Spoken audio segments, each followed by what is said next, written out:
Selamat pagi dunia. Halo Cuk, apa kabar? Jika sewaktu-waktu lu ketemu masalah yang kayak gini, grupnya kayaknya udah loading, tapi OS-nya nggak bisa gitu. Kayaknya ini nggak terlalu serius sih masalahnya. Di sini masalahnya bisa jadi itu karena kernel dan RAM disknya nggak ketemu, bisa jadi konfigurasinya nggak ada, atau emang kalau masalahnya berat ya bisa jadi partisi root yang udah kehapus atau hilang, atau emang kernelnya yang bermasalah dan nggak ada. Ya kalau udah kayak gitu ya mungkin masalahnya lebih berat, mungkin bisa jadi lu bisa perbaiki lewat Caharut ataupun pakai ya jus terakhir restart ulang. Tapi sebelum itu dicek dulu. Bacot. Tatarat, tatarat, tatarat, tatarat. Dicek dulu seberapa parah sih komputer ini, Linux lo.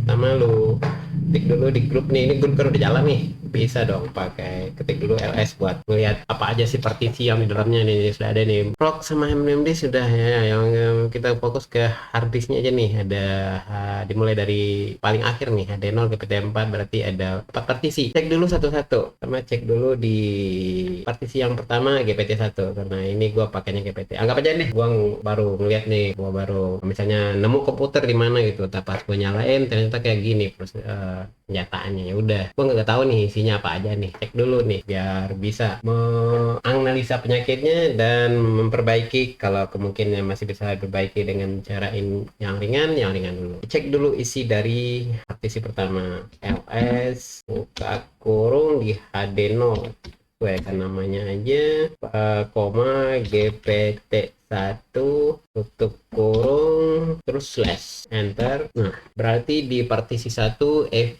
udah dipastikan ini ASP untuk bootloadernya. Sekarang cek yang di partisi 2, biar nggak capek-capek ngetik, tekan aja panah atas di keyboard, tinggal ganti angka satunya dengan 2. Isinya losfont EV config, ada kernel, system map, sama ada RAM disk. Berarti komputer ini memiliki partisi yang terpisah untuk kernelnya. Coba cek yang partisi ketiga, kita ganti dengan ketiga, enter, ada lost phone, boot, home, Windows all, berarti ini udah dipastikan root ya.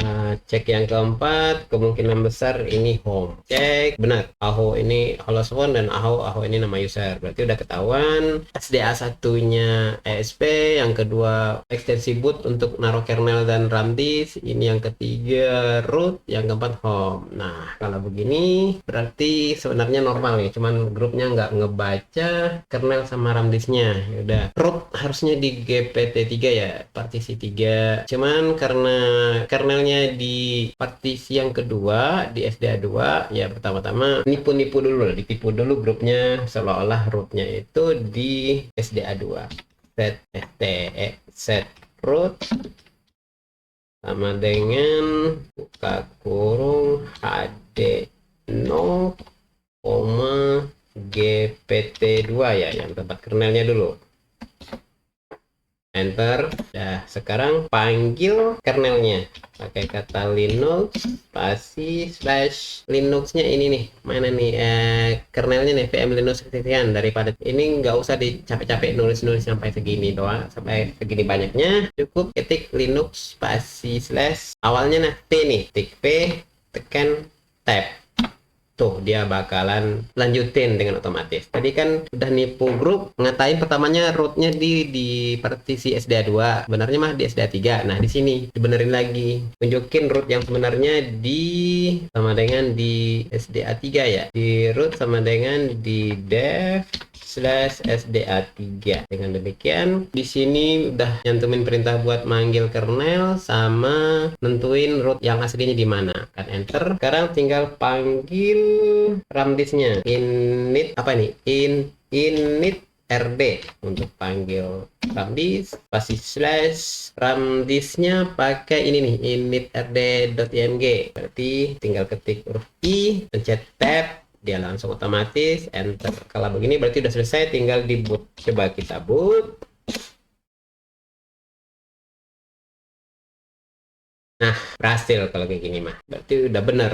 Kalau udah begini pasti akan segera masuk ke OS-nya, dan setelah itu baru bisa perbaiki lagi grupnya supaya kedepannya nggak terjadi lagi hal-hal yang seperti ini. Tunggu masuk ke OS-nya, kita lihat OS-nya apa aja nih. Wah, nyaris masuk DTY. Kirain nggak ada DE-nya nih, nggak ada desktop environment-nya. Kayaknya ada nih. Soalnya dari DTY tiba-tiba langsung ngeblank item lagi. Kayaknya dia lagi loading. Nah, bener. Debian 13 ternyata. Lah ini kan punya gua.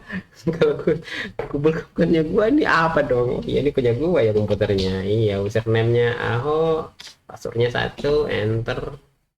Dan tada, ternyata Debian pakai XCE. Coba cek di filenya, file manager, di file system, boot, grup, bener kan? Di folder grupnya nggak ada konfigurasinya untuk menyimpan supaya grup bisa mengingat di mana letak kernel dan partisi rootnya. Caranya gampang aja untuk membuat file konfigurasinya, nggak usah capek-capek buat secara manual, langsung aja di terminal ketik sudo spasi update dash global, bikin password, enter. Nah, lihat sekarang konfigurasinya muncul tuh 2 kilo, bukan 2 kilogram ya, tuh 2,73, 3,3, 6,4 kilo. Dah, dengan demikian sekarang udah nggak ada masalah lagi harusnya, soalnya konfigurasinya udah dibuat. Untuk pengetesan coba aja gua restart komputernya, sudo reboot. Nah, itu bener, grupnya udah bener lagi tuh, udah bisa lagi ngeload OS-nya nih. Udah, tanggung basah, sekalian aja coba langsung masuk ke Debian-nya. Kita sudah masuk lagi ke page loginnya. Kalau begitu berarti OS-nya udah baik-baik aja, grupnya udah bener lagi, nggak ada masalah. Ya, gitulah cara ngatasin di Linux, nggak usah buru-buru, cek dulu satu-satu mulai dari hal yang paling dasar, kalau nggak bisa baru lanjut ke tingkat selanjutnya. Dah, gitu aja. Males gua.